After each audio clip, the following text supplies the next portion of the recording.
Good evening. I'm Jolanta Zamecka.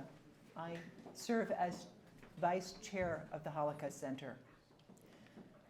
27 years ago, I met three extraordinary men, Holocaust survivors and founders of this center. These men lived to tell the horrors of the Holocaust to the next generations. For me, this is personal.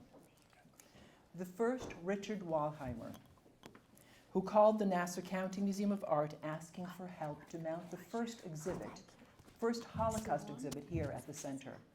I just happened to answer the phone call and agreed to come and help. David Gertzman, who met me in the lobby of this center and upon hearing my first and last name asked me if my first name is spelled with a J. When I said yes, then he asked me if I was Polish. Then I said yes again, and he started to speak Polish to me.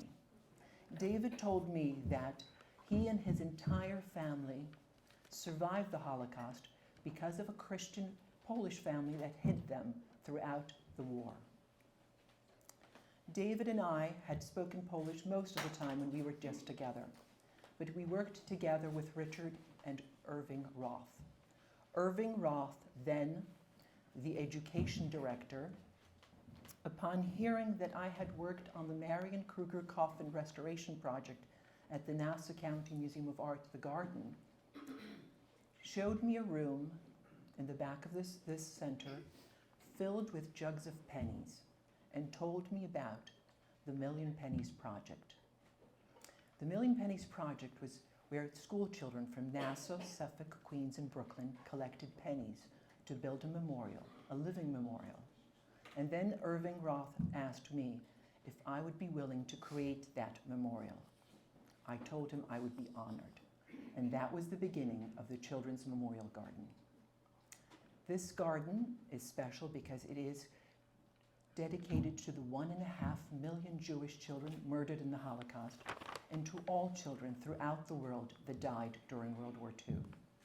It is the first garden of its kind in New York State, and these children must not be forgotten.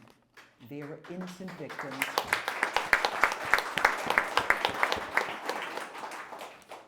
These children were innocent victims in the most horrific, brutal period of human history.